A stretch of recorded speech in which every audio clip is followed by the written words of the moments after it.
Section 5.6 is the remainder theorem. To understand this section well, you want to make sure you have a strong understanding of synthetic division. So for our first two problems, we're just going to review synthetic division.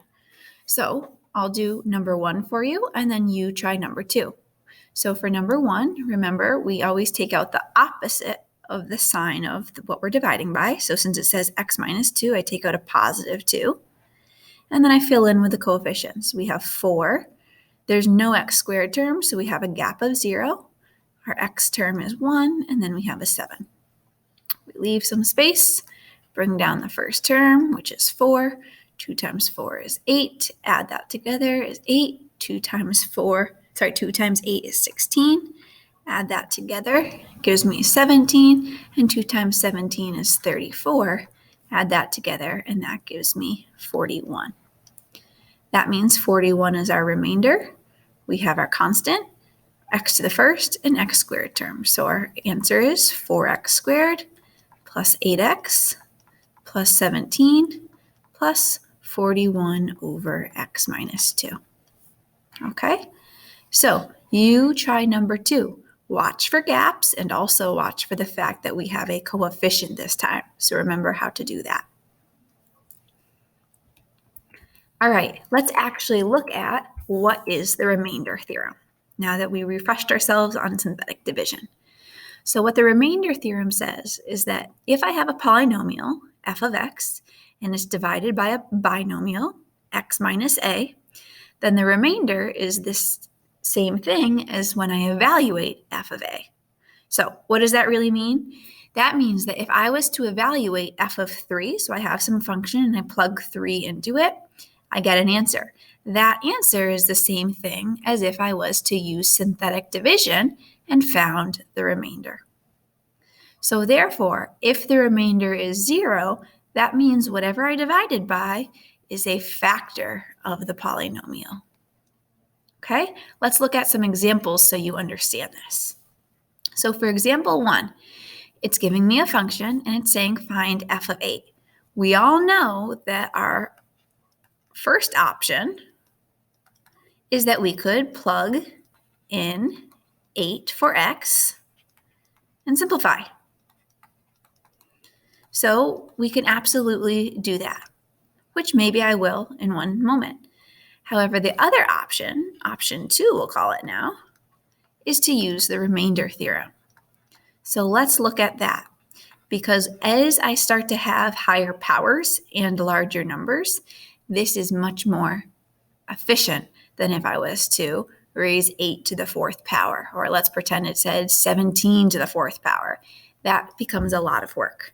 So for our remainder theorem, what we're going to do is use synthetic division, and what I am evaluating is 8. So I'm going to take an 8 out front, and then I'm going to set up the rest of synthetic division like normal. Our polynomial is x to the 4th, so that's a 1, minus 10x to the 3rd, so minus 10, plus 1x squared, minus 8, plus 1. No gaps there. And now I use synthetic division. So I bring down a 1. 8 times 1 is 8. Add that together. Negative 10 and 8 gives me negative 2. 8 times negative 2 is negative 16. 1 times negative 16 is negative 15. 8 times negative 15 gives me negative 120. Add those gives me negative 128. And now negative 128 times 8 is negative 1,024. Add that together gives me negative 1,023. So what that's telling me is, I just focus on the remainder, is that f of 8 is negative 1,023. So if I was to plug in an 8 into the polynomial with option 1, I would get negative 1,023. Okay, but notice the calculations we just did with synthetic division was simply just multiplying and adding. We were never raising anything to really high powers, which starts to become really large numbers. So the remainder theorem says that if I use synthetic division, whatever the remainder is is my answer for evaluating the function at that value. Okay? Let's look at number 2. Number 2 says determine whether x minus 1 is a factor. Well, if something is a factor, it goes in evenly. So I'm just going to jot that down. A factor goes into a polynomial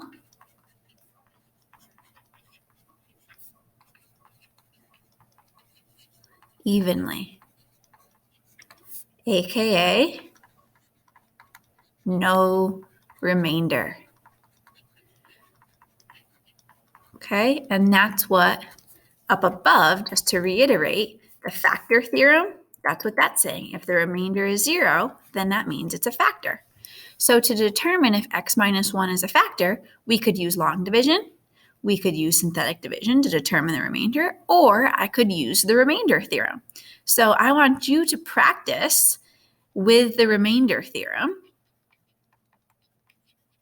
and I'll set it up for you, to determine if x minus 1 is a factor. So we're going to use synthetic division. I'm going to pop out a 1 here, and I'm going to have 4, -2, 1, and 1.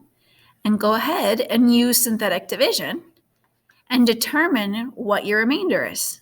If your remainder is 0, then yes, it is a factor. If it's not, then it's not a factor.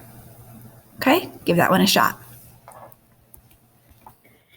Okay, example 3. Show that x plus 2 is a factor, then find any remaining factors. What might the graph look like?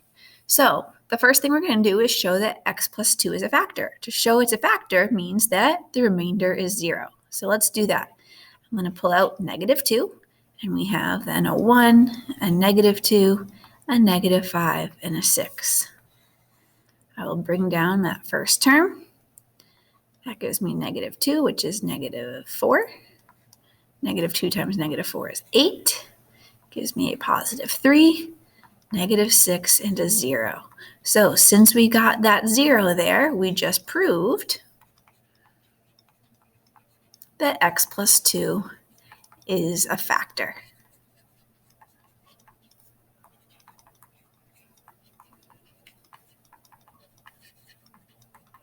Okay, it went in evenly. There's no remainder. Now it says find the remaining factors. Well, what happens is once I divided by that -2, I got this result of x squared minus 4x plus 3, right? That polynomial that's left is x squared minus 4x plus 3. So I'm going to now factor that some more. So what multiplies to 3 and adds to -4? X minus 3 and x minus 1. So all of our factors are the one that they gave us, which was x plus 2, and then the ones that we just solved for more, x minus 3 and x minus 1. So there are all of the factors.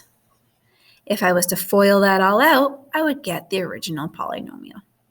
Okay, so when you're finding all of the factors and they give you one, you're going to divide through by that factor, and then the result that you get, you're going to factor that some more. Now the last part says, what might the graph look like? So I'm going to use a different color just to separate that. So let's talk about some key things. For the graph, we can talk about end behavior. Well, it's a positive first term and an odd degree. So that end behavior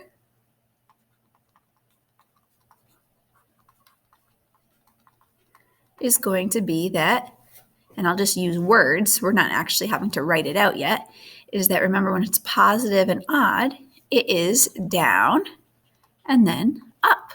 So it starts down and ends up.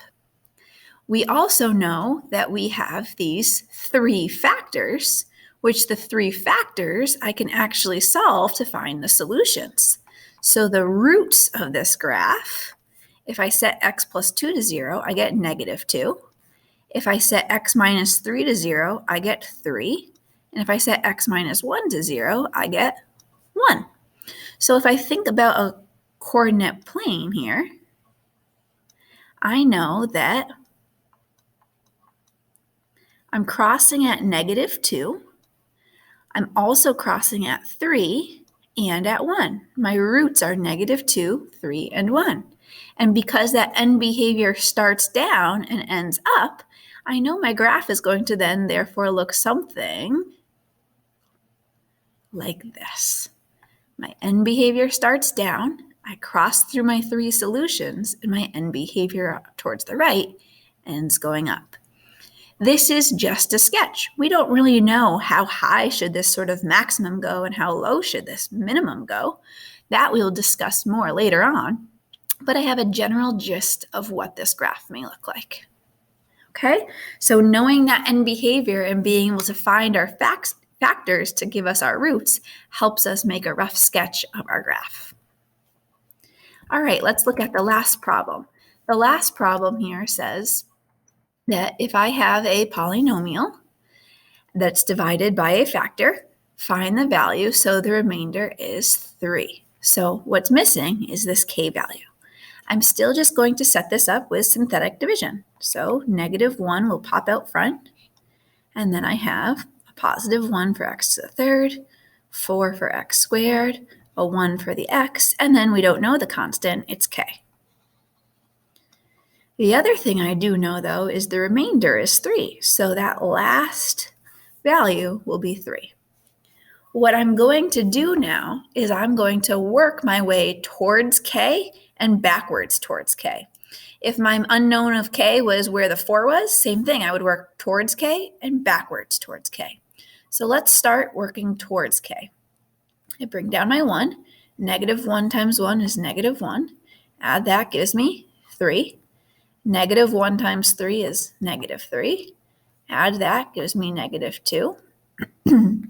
-1 times -2 is 2. Now, what would I do normally to get to this last column? It would be that I combine k plus 2 to give me that remainder. So now I can solve that, subtract 2, and k would equal 1. I hope that helps, and we will practice this tomorrow. Have a great rest of your day.